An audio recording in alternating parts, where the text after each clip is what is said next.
বিদেশ বসে দুর্নীতির মহোৎসবে মেতেছে অগ্রণী ব্যাংকের রেমিটেন্স হাউসের বেশ কয়েকজন কর্মকর্তা। এই কাজে একে অপরকে টেক্কা দিতে নেমেছেন অসম প্রতিযোগিতায়। অভিযোগ আছে হুন্ডির সঙ্গে সংশ্লিষ্টতার। রেমিটেন্সের অর্থ খরচ করেছেন যথেচ্ছভাবে। অভ্যন্তরীণ নিরীক্ষায় অপরাধ প্রমাণ হলে অর্থ ফেরতও দিয়েছেন কেউ কেউ। তবে প্রভাব খাটিয়েছেন নিরীক্ষা বন্ধ রাখার। অগ্রণী ব্যাংকের মালয়েশিয়া ও সিঙ্গাপুর রেমিটেন্স হাউসের দুর্নীতি নিয়ে রেদওয়ানুল হকের 2 পর্বের ধারাবাহিক প্রতিবেদন আজ দেখুন প্রথম পর্ব। দেশের রাষ্ট্রায়ত্ত বাণিজ্যিক ব্যাংকগুলোর মধ্যে রেমিটেন্স সংগ্রহের দিক থেকে শীর্ষে অগ্রণী। আর এ কাজে প্রতিষ্ঠানটির সাবসিডিয়ারি প্রতিষ্ঠান হিসেবে বিদেশে কাজ করে অগ্রণী রেমিটেন্স হাউস। প্রতিষ্ঠানটির সিইও হিসেবে নিয়োগ পান ব্যাংকেরই কর্মকর্তারা। গত 8 বছরে যে কর্মকর্তারাই মালয়েশিয়ায় প্রতিষ্ঠানটির দায়িত্বে গেছেন সবাই জড়িয়েছেন দুর্নীতিতে। প্রবাসীদের পাঠানো রেমিটেন্সের অর্থ ভরেছেন নিজেদের পকেটে। ব্যাংকের নিরীক্ষায় দেখা যায় নিয়োগ নীতিমালা লঙ্ঘন করে পরিবার সহ মালয়েশিয়ায় অবস্থান, অবৈধভাবে চিকিৎসা ভাতা, সন্তানদের শিক্ষা ভাতা, ব্যক্তিগত গাড়ির জ্বালানি ও টোল বিল, ভ্রমণ ব্যয় করেছেন দায়িত্বপ্রাপ্ত কর্মকর্তারা।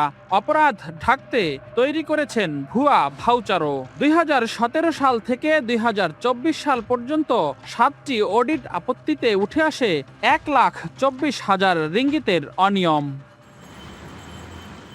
অপরাধ প্রমাণিত হলে জরিমানাও গুনেছেন কেউ কেউ। তবুও শপথে বহাল আছেন বর্তমান সিইও সুলতান আহমেদ, যিনি একাই আত্মসাৎ করেন প্রায় লাখ রিঙ্গিত। বেশ কিছু অডিট আপত্তি উত্থাপিত হয় আমার বিরুদ্ধে সহ অতীতে যারা ছিলেন ওদের বিরুদ্ধে।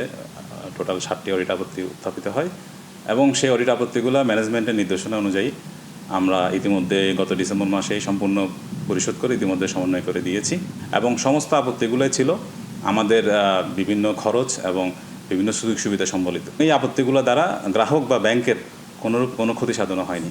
প্রতি সপ্তাহে সর্বোচ্চবার বিকাশ পেমেন্টে 50 জন হবেন পেমেন্ট চ্যাম্পিয়ন। জিতে নিন টিভি সহ আকর্ষণীয় সব প্রাইজ। প্রতিষ্ঠানটির সেবা মান নিয়ে অভিযোগ আছে প্রবাসী বাংলাদেশিদেরও।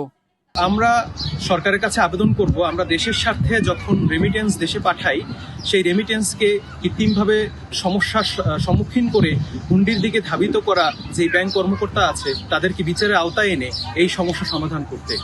ডিবিসির অনুসন্ধানে জানা যায় আওয়ামী লীগ আমলের এসব অপরাধ ধামাচাপা দিতে ব্যাংকের অভ্যন্তরীণ নিরীক্ষা বন্ধ রাখতে বাধ্য করেন এসব কর্মকর্তারা। নেপথ্যের কুশীলব ছিলেন পতিত আওয়ামী লীগ সরকারের আশীর্বাদ পুষ্ট ব্যাংকের সাবেক ব্যবস্থাপনা পরিচালক শামসুল ইসলাম। রেমিটেন্স আহরণের দায়িত্বে থাকা সরকারি কর্মকর্তাদের এমন অনৈতিক কর্মকাণ্ডে বিস্ময় প্রকাশ করেন বিশ্লেষকরা। যেহেতু ব্যাংকের নিজস্ব অডিটে এই ধরনের আর্থিক অসাধুতা বা অবৈধ অর্থ লেনদেনের পাশাপাশি নিয়ম বহির্ভূতভাবে কেউ সুবিধা আদায় করে থাকে বা সুবিধা ভোগ করে থাকে, তাহলে সেটা দায় তাদেরকে নিতে হবে এবং সংশ্লিষ্ট আইন অনুযায়ী তাদেরকে বিচারের আয়ত্তে আনতে হবে। তাদের ঊর্ধ্বতন কর্তৃপক্ষ যারা এটাকে সুযোগ করে দিচ্ছেন বা যাদেরকে বিচারহীনতা দিচ্ছেন তাদের কিন্তু আরো বেশি দায়। রেমিটেন্স সংগ্রহের কাজে নিয়োজিত প্রতিষ্ঠানটি বছরের পর বছর অনিয়ম করে আসলেও এটি ঠেকাতে কেন কার্যকর ব্যবস্থা নেওয়া হয়নি এ বিষয়ে জানতে চাইলে অগ্রণী ব্যাংকের ব্যবস্থাপনা পরিচালক ক্যামেরার সামনে কথা বলতে রাজি হননি। রেদওয়ানুল হক, ডিবিসি নিউজ, ঢাকা।